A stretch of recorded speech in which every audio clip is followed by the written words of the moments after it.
Hey everybody, it's Vikki Williams, Tennessee State Broker for Epique Realty. And today is Let's Level Up Friday, where every Friday I'm going to bring on a guest speaker from across the country that is either a high performing agent or a team leader that is willing and excited to share their playbook with us. They're coming at you with all the right things to do and the wrong things to avoid doing to help you really ramp up your real estate business, especially if you're new, how to get started and get started right. And today I'm so excited to introduce my friend Rick Stroud to everyone. Hi, Rick. Hello, Vicky. Great to see you. Great to see you. Thank you so much for joining us today. I know you've been in this business a long time, so we're just going to jump right into it and give them the good stuff. So you've been in this business 26 years. You're in South Carolina. You're a team leader. You've been an independent brokerage owner. You've seen it all, and you closed thousands of transactions. So we're really excited to learn from you today. Tell us a little bit about your journey getting into real estate. All right, Vicky. Again, thanks for having me on today. I'm excited about it. Good to see everybody. I appreciate all the notes, people sending, saying hello. Um, my journey to real estate started back in 1999. But before that, my first real job, I was actually a paramedic here in Greenville County, which is where we are here today. I did that for about 5 years, 6 years. It was lots of great life lessons in that business. Um, kind of feel like I had run the course of that job, became an air traffic controller, did that for 10 years. It was an exciting time. Certainly learned a lot about myself in that business, but just decided that I wanted to be an entrepreneur at some level. So started out with some real estate investing. That turned into a property management company and ultimately a sales company. I did operate as an independent brokerage or independent company really the entire time through a couple of twists and turns. But started the company that I have today, Great Homes. It was originally Great Homes of the Upstate. It became Great Homes of South Carolina as an independent brokerage. And then last year became effectively the Great Homes of South Carolina team, powered by Epique Realty. Yeah. So when we spoke, let's that's a great background, and I'm going to dig deeper into your transition to Epic a little later. And Okay. but now I want to get right to it. So we Okay. spoke earlier this week about where do you've seen a lot of agents come in and leave this industry. You've had a lot of people come to your team with the best of intentions, but just didn't quite have what it took to make it in this industry. And you emphasized with me the importance of consistency and commitment. So, what does that look like for a new agent trying to build momentum? The conversations I have with team agents or agents I have coached across the country over the years, um, we start out with a conversation about clarity about what they really want to achieve, right? Not just being a real estate agent, not just about love showing homes, not about I love people. Like, what do you really want from real estate, right? Um, and I think that's where a lot of people veer off course. They start out kind of maybe hobby minded, maybe they just want some supplemental household income, or those that are looking for a full time high performing job, and they mix up the activities that go along with each. Right. I frequently hear people get into real estate for the freedom and flexibility that it offers. But what I also find is the reason most people fail in real estate is because of the freedom and flexibility it offers. Right. That's Um, hilarious. That's true. yeah, yeah. They're just not used to working independently. They're used to having a boss or a supervisor or a manager of some sort, and left to your own devices, you end up watching TV, playing on Facebook, playing with the dog, whatever, with the intent to really start your business tomorrow. So, for those just getting started, get the clarity first and then work on the consistency and the commitment because without that clarity, you have no playbook. You can't design a playbook, right? you got to really know what you're after, and part of it once you've got your arms around that, what we help agents do, the conversations I have with them, is have a plan that has measurable activities, and follow a schedule. Um, Use a calendar. If there's big rocks on your activity list, those should be on your calendar, so you know when you're going to do them, how long it should take. Otherwise, the day gets mixed up. And advice that I give to agents all the time is that you can't manage a business until you learn how to manage your day. And a lot of folks really struggle with that. They get sidetracked by the first call that they get or some text, and they go down rabbit trails, and then they really get a chance to do the things that really makes their business go. Rick, I swear it's like you are have an insight to my day. Like that sounds like me, and I think a lot of us can probably resonate with that. Right, Minty, are right. you writing down some of these nuggets? You can't plan a business until you learn how to plan your day. That Yeah, was brilliant. yeah. Okay, so for those just getting started, and maybe they don't have a strong local network, I know we talked about the value of joining a team. What should they look for if they're considering a team, the in the right team setup? Right. Um, the reason for joining a team, and first I'd say that really a team is best for the person that really real estate's a full-time career for them. Teams don't work well for the part-time or the hobbyist. The expectations are too high, and people can't keep up, and then it doesn't feel fun and engaging anymore. Beyond that, really what they should be looking for, and the reason they should join a team: proven processes, lots of leads, real-time coaching and accountability, and then the ability to be immersed in a community of like-minded people. Uh, there's so much value in that you just don't get, in a room by yourself. You watch, sports or whatever, you see the excitement within a team, what that feels like, and mindset matters in this game. And if you're by yourself, it's hard to push through when you're faced challenges. And we face challenges and obstacles and setbacks constantly in this business. It's just part of what we do, and that can weigh heavy on you if you're not surrounded by a team of cheerleaders. I love that. The morale is a big part, not just what you could get from your team leader, but what you get from the fellow team members, that morale and that support. Absolutely, right. Yeah. The one person's not going to save you. It's going to be the group that's around you. That they've got to focus on winning as a team, and you'll feel like you're not only getting something from that team, but you're contributing to that team. Yes. And you've been a team leader for a long time, and you and I spoke, and you told me that you've got some team members that have been with you for years. What's your Yeah. longest running team member? Because we talked about how teams, a lot of people think that teams are just to get you started to go solo. It's a temporary thing, and then you're going to go solo, and you're going to do your own thing. And Right. that's great. But there's also the person that stays on a team for years. So tell us about that. Yeah. The team today that we have, which again started as a brokerage, but it's just under a different label now. Started back in 2017. I've got probably of my roughly 30 people in my two offices. At least five of those, maybe more, have been with me since the very beginning months. And it's not that their business isn't doing well; it's doing really well.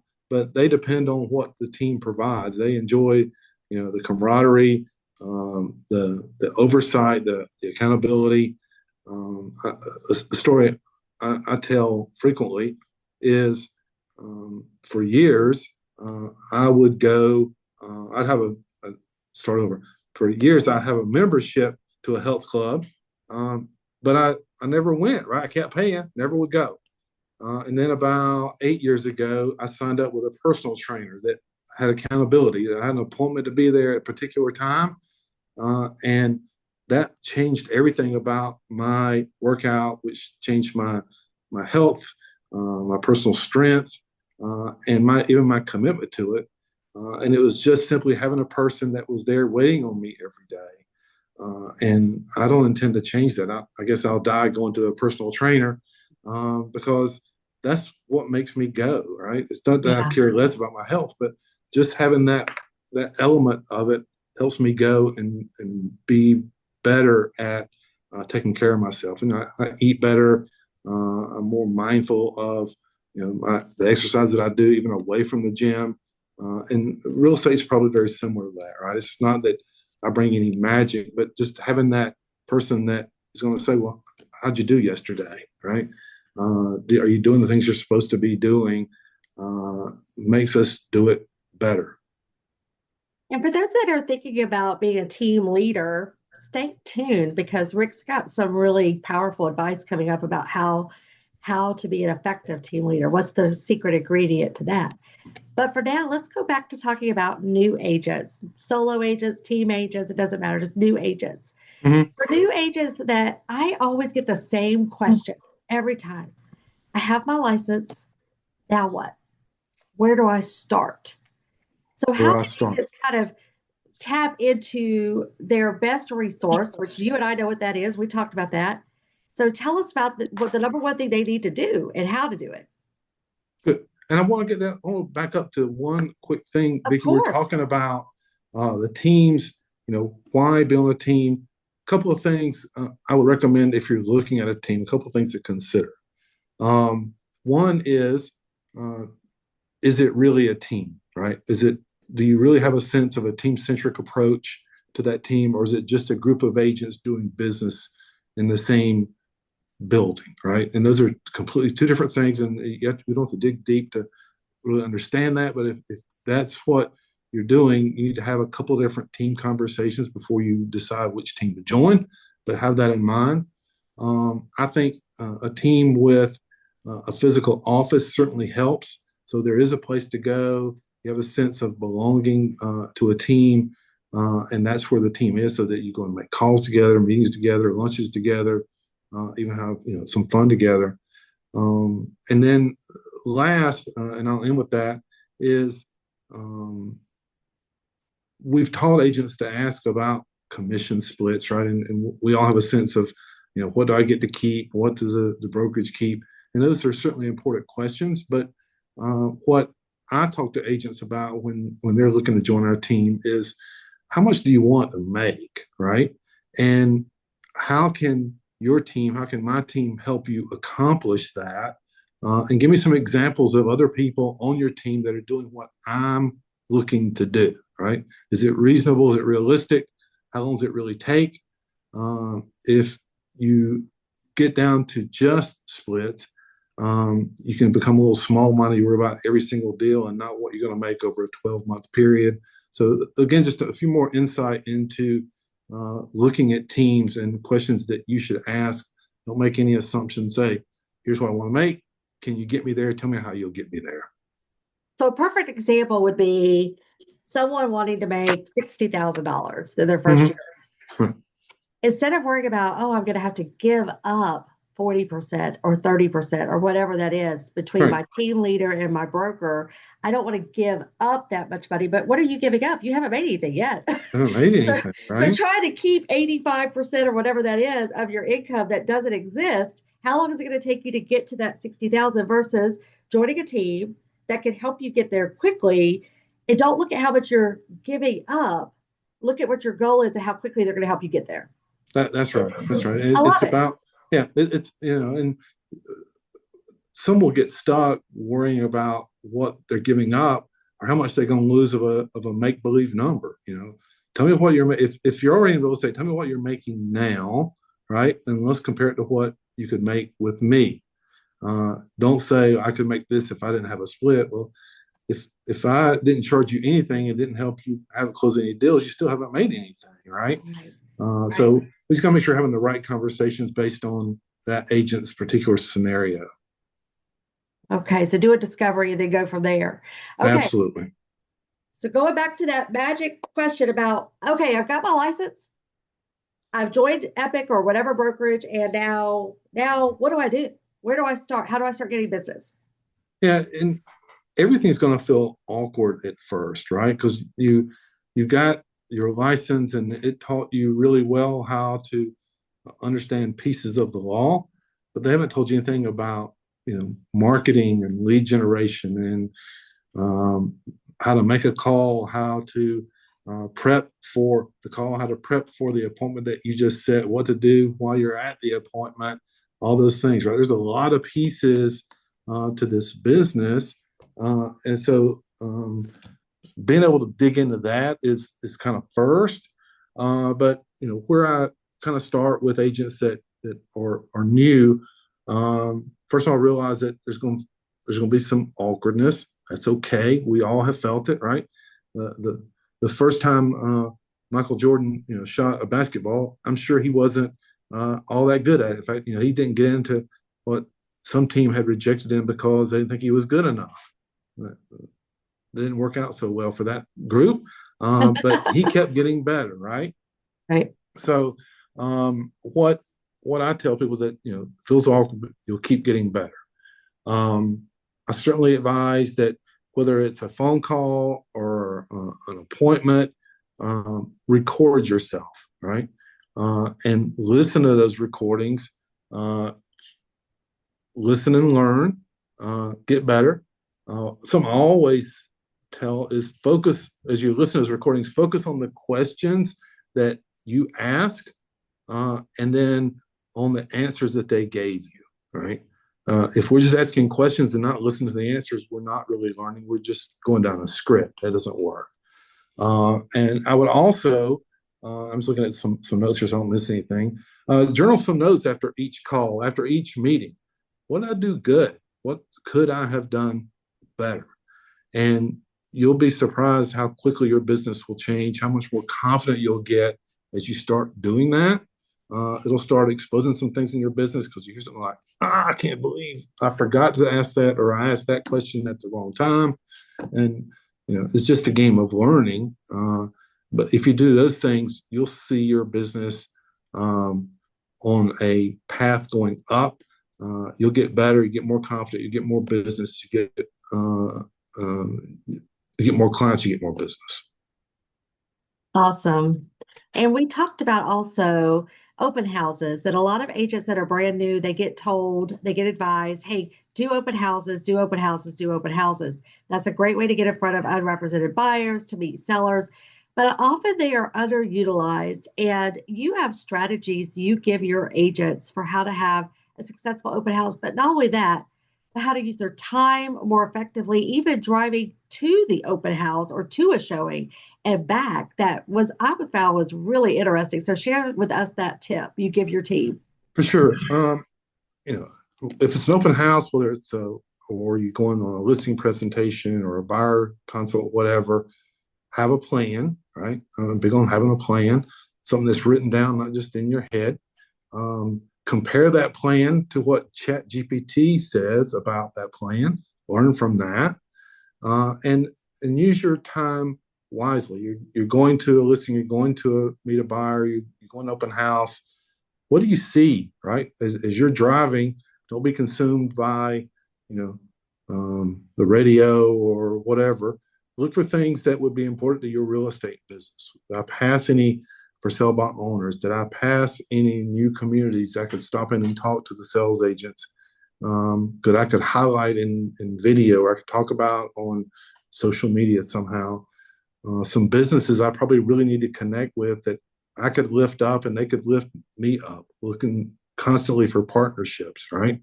And then beyond that, for the open house itself, once you have a plan,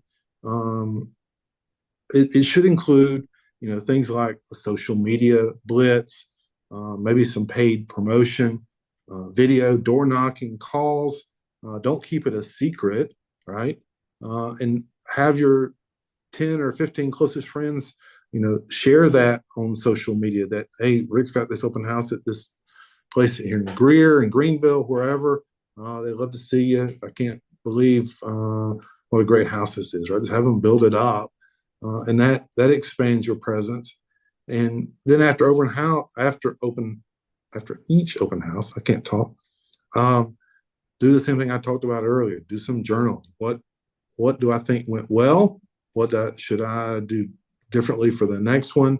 Um, and most importantly, am I following up with the people that came to the open house, right? Um, I'm not in the business of handing out business cards. I want to collect information so I can follow up. I don't want to put the burden on them to call me afterwards. What does that follow up plan look like? And how do you engage those buyers at the highest level so that you get more opportunities and hopefully even opportunities with sellers in the neighborhood where you had the open house? It's not just put out a sign, some balloons, and show up. There's a lot more that goes into it if you really want a return on your time and money. I wish someone had taught me that when I got into real estate Me 20 too. years Me ago, 30, too. 31 years ago. Right. I just showed up, put a sign in the yard of the balloons up, and bought some cookies and some drinks, and then was very depressed when I would leave after 3 hours and had one visitor that wouldn't leave their information. Right. It started to feel like a waste of time because I didn't Mhm. have a plan or a strategy and I wasn't intentional. And speaking of intentional, you also talked about being intentional with your time during the open house. If you're sitting there playing Facebook and or playing Candy Crush and reading your favorite romance novel to kill Right. time, what a terrible waste of your 2 to 3 hours, right? What do you recommend doing instead? uh, Again, the written plan, right? Say, okay, Yeah, Vicki, you got an open house today, and you're gonna be there for 3 hours. Let's just say people are busy today, or weather's bad. What are you gonna do during that time that you're there, right? How can you help your business while you're sitting in one place for 3 hours or 2 hours, whatever it is, so that when you're there, you're looking for a way to use that information that you've written down to execute, right? If you try to do it on the fly, you probably won't do it, or you'll end up in one of the, you know, Facebook pages or Instagram or TikTok or whatever you're doing. And it doesn't really matter what the plan is, as long as you write down some things that here's how I'm going to use my time while I'm there that will further my business if nobody's coming through the door. I love that. Yeah. I mean, yes, it's a perfect opportunity to work on your business and not just sit and wait. Okay, And we're usually gonna you have don't have some to write great the this. plan. You write the plan one time, but then you've got it when you go Yeah, to the next open house. You build on it, right? build on it. Did that work? Did I was able to accomplish those things? What could I have done better? What could I have Handwritten done notes. I differently? mean, they talk about doing handwritten cards, how important that is, and nobody ever has time to do it. Do them at open houses. Write your handwritten cards. Absolutely, right? Yeah. Absolutely. So this is a great conversation. I'm getting so many great nuggets, and I hope everyone on this call is writing down a lot of notes. Okay, so we let's talk about cold calls for a minute. Okay. So we talk about how agents really struggle with making cold calls. And then more importantly, the lead follow-up. The second big important part of that. Why do you think agents struggle with that? And what's the solution you could offer them? First, cold calls sound doesn't even sound nice, right? Yeah. So, and I think the reason most agents struggle with calls is just that fear of the unknown, fear of not doing something that they haven't done before. So again, some practice, listen, practice with some friends, record yourself, and uh, it's amazing how much better you'll get. And again, really the key to the call is what questions are you going to ask when they answer, right? What questions not to ask when they answer. I know we're on a Zillow Flex team, and we've done a lot of training with them. We take a lot of calls. We get maybe 300 leads a month from them, and because they're such a big network, they've practiced and worked out scripts to use. And they say, use this. We know it works. We practice it every day all around the country. So I use that same approach. If it's Zillow calls, this is what we say, right? And it's to the point. It's engaging. It works. If you just call and say, "Hey, Vicki, how you doing?" or "Can I talk to you for a minute?" The call gets off track quick. Just a quick example of a Zillow call that we would answer is, they connect on the phone. Hey, Vicki, this is Rick with the Great Homes team. We're a Zillow partner. Understand you're interested in number 123 Main Street. What time would you like to go see it today? Right? I'm not, hey, how you doing? Who is this? And it just gets off course, right? It's very direct, very quick, and there's a couple things they want us to do. And it's easy for us to teach our agents that. So now it doesn't feel cold. It doesn't feel like I don't know what to say. And regardless of who you're calling, if you've just practiced something or written down what you're going to say, some of the things you want to discover, that call is going to go much differently. And again, having that personal trainer that's going to ask you about things afterwards really goes a long way. Yeah, I made 10 calls, I made 50 calls, whatever. Tell me about some of the conversations. That gives you more confidence, and it makes sure you do what you say you were going to do and didn't get distracted. And you really believe in tracking those numbers. The numbers will tell the tracking of the numbers you can see from your team a direct correlation between the number of calls they make to the number of appointments they set to the number of closings they have. And when you see one of your team members have lower results, it automatically means they've made less calls. It's just Absolutely. you Absolutely. see a direct correlation. Now, I not don't, every agent has to make calls to be successful in real estate, that's but right. That's right. but that is definitely a way to do it. And I hope you guys are writing down some questions or thinking some questions too, because I want you to pick Rick's brain when I'm done here. So we talked about being a team leader and that accountability part, but especially when it comes to lead generation. And I know a lot of team leaders spend a lot of money on leads, and then they just give them to their team members and say, "Hey, here's 50 for you," like Oprah, right? You get some leads, and you get some leads, and you get some leads. But then there's no follow up. Then there's no accountability, and then there's no success. And the team leader gets frustrated because they're spending money and it's going out the window. The team members are frustrated because they're getting leads, but they don't know they're not closing anything. So how do you bridge that gap? Leads in of itself is not the solution. The proven processes to go along with those leads, the real-time coaching and accountability is where the real value is. And if there is no process with those leads, there's no built-in mechanism to follow up and um, using some sort of CRM so that you can peer in and see how they're doing with the follow-up. If I'm meeting with a new agent, or if we're onboarding a new agent, we're looking almost every day at what they did the previous day. As they get a little more experience, we're looking back what they do over the last week. That'll progress to monthly, and then once you have some momentum, we're doing 90-day check-ins at that point. But we can always go back if you're struggling. So again, what are we looking at? And if we pull up the CRM, how many leads do you have? How has that number grown? Looking at the activity, the notes that they've put in there about those leads, and then. One second, I think we have some feedback coming in for some reason. Let me just make sure everybody's muted. Hold on one I second. think somebody was on mute. It's okay. Did they fix it? I think Let's so. see. Okay, go ahead. Continue. I'm sorry. Yeah.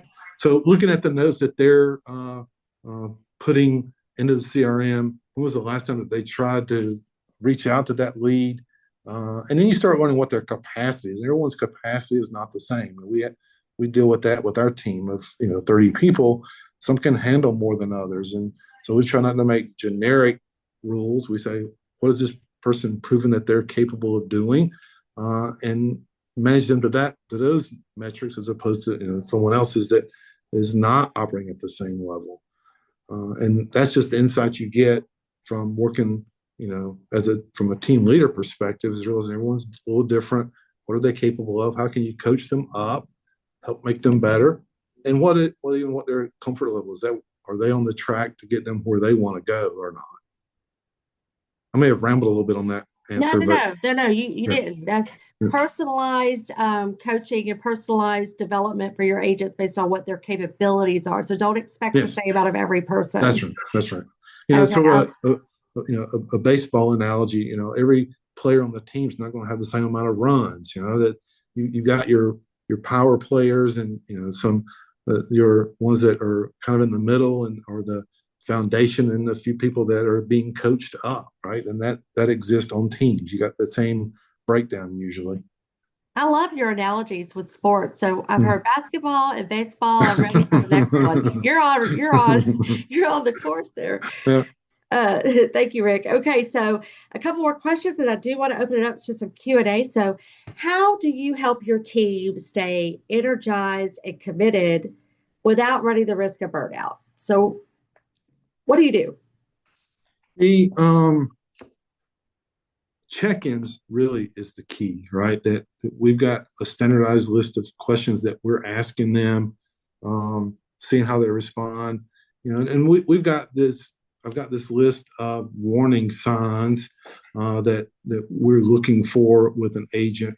Are they showing up for meetings? Are they on our morning calls? What's the last 90 days of activity look like for them? How many calls are they averaging per day? What do they have under contract, right? And also, diving into the personal side, what's their current level of energy and enthusiasm, right? You can hear it in their voice, you see it in their body language. So we're just looking for ways. If there's anything, it's like going to the doctor, the doctor story now. You're going for a checkup, right? So you're going for a checkup, and they've got these questions, and they take some vitals and those kind of things, and most of the time they say, you look great, we'll see you in a year. Or they flag a few things and say, we need to dig a little deeper and see what's going on here, and give you some medicine or prescribe some things you need to do to get you back on track. And really, that's how, if we wait a year to do it, the agents lost momentum, lost direction, lost their way, and it's hard to get them back. But if we're doing it routinely enough, we can usually help correct and get them back on course, and if that's really what they want. And that's part of it too. Is real estate really what they want it to be in their life? Does it work within their family dynamic, if there is one? And ask them those questions. That tell me what's going on. Tell me what your struggles are, what your obstacles are. How do you feel when you get up to go to work? How do you feel when you're going on showings? Does those things, if that doesn't bring you energy and it's not life giving, we need to make some changes. You need to make some changes sometimes. And when you're not on a team and you're a solo agent, even if you're a top producing agent that operates very well by yourself and doesn't need a lot of people, we talked about still the importance of collaboration, the importance of being in a room with other people. And why do you feel that's so critical in a market like today's market, especially? I kind of feel like we're made to be in community with others. Most of us are. So if you're, in that solo spot, it can get a bit lonely at times, right? That you don't have anyone to talk to when the day is not going well. You don't have anyone to celebrate when you've had a big win. And it just, I think life gets heavy.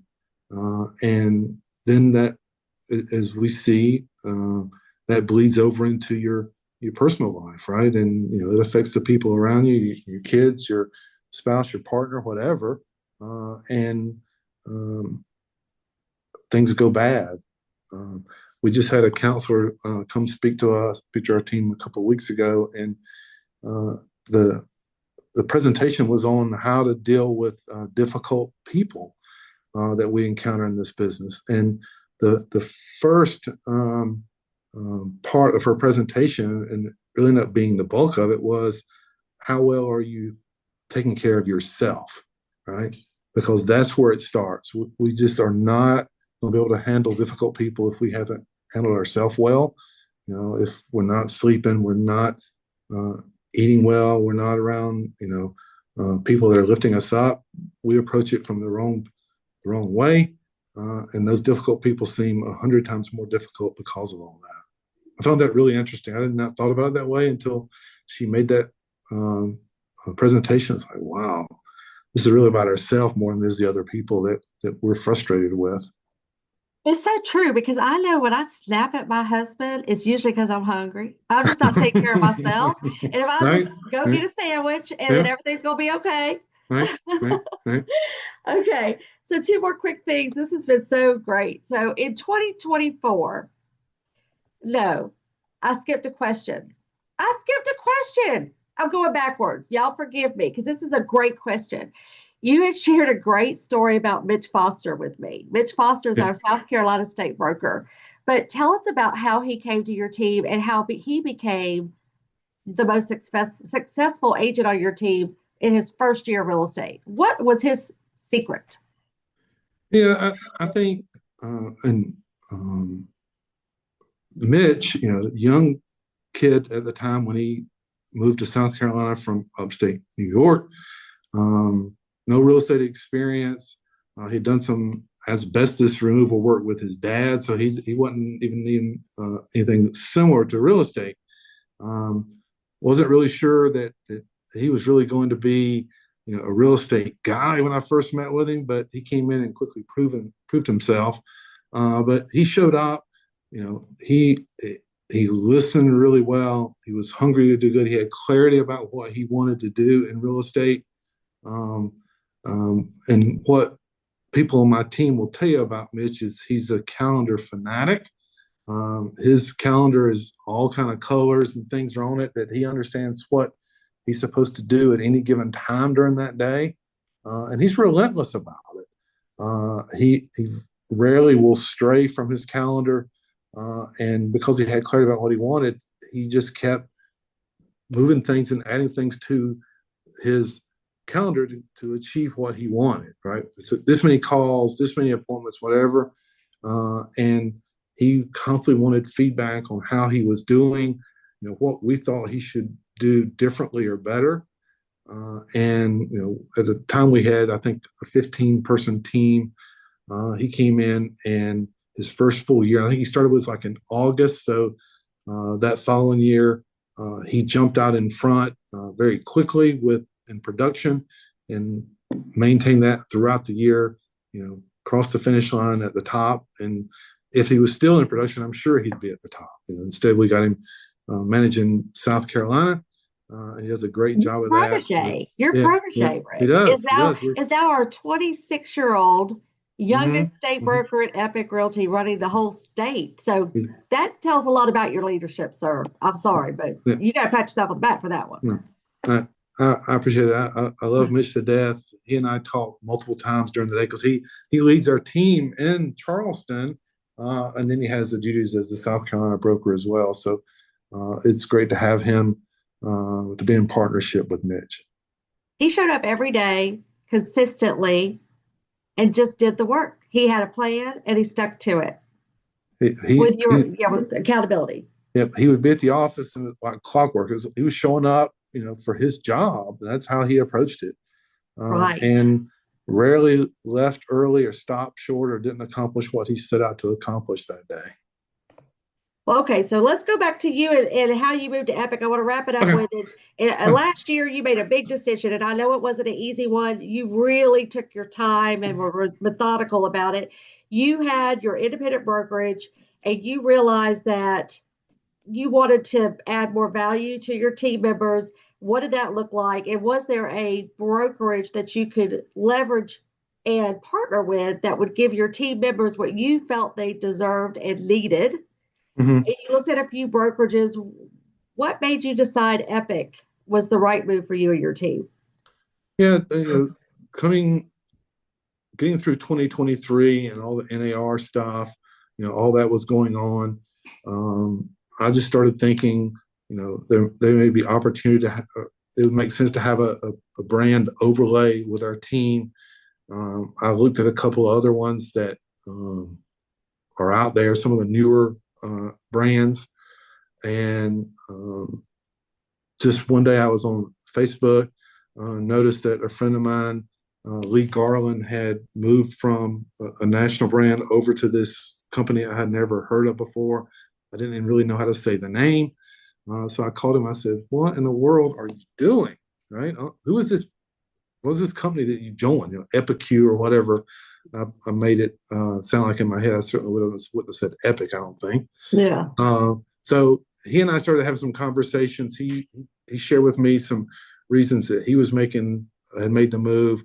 I told him what was important to me, why I was looking for benefits for my team members, things that I couldn't afford.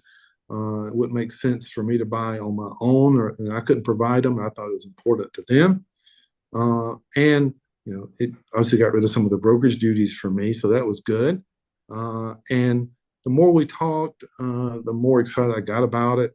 I spent multiple calls, or had multiple calls with Sam Rodriguez, and he told me his journey through real estate, what he was most excited about with Epique. I had a chance to hear from Josh and Janice. Spoke to both of those, and it just seemed like it was in alignment. The leadership was in alignment with what I thought real estate should look like. They said the things that excited me about what they were doing. And I said, I think we're on the same page. We're trying to accomplish a lot of the same things. I think this would be a fantastic partnership. And so I moved forward, told my team, told them what excited me about it. And that spilled over into the team. And we lost maybe one or two agents that were already looking to do their own thing anyway. So there wasn't any fallout. So I was excited about that. And today we see them taking advantage of the benefits. We got the national brand overlay that helps our team do what we do even better.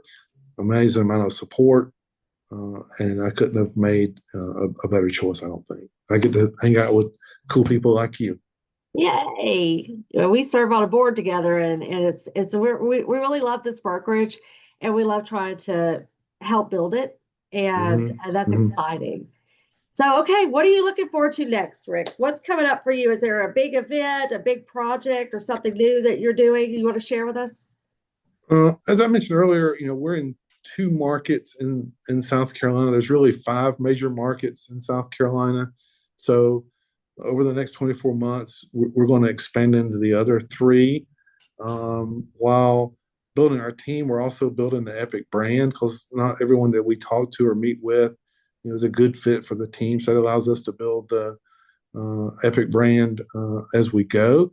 And I know it's been said by others, but I'm in a good place in life, but it sure is fun helping other agents build their way, see them, really getting a business that can support them at a high level, help them achieve things that they probably hadn't dreamed of before. You see them having fun, being excited, doing things, and helping other people themselves along the way. That's a big deal to me, and I get to do it with alongside all these folks from Epique. So life is good. That's awesome. Well, I really, really appreciate your time and your wisdom. You know so much, not just on transactions, but on how to be a successful agent and those key ingredients that you shared with us today.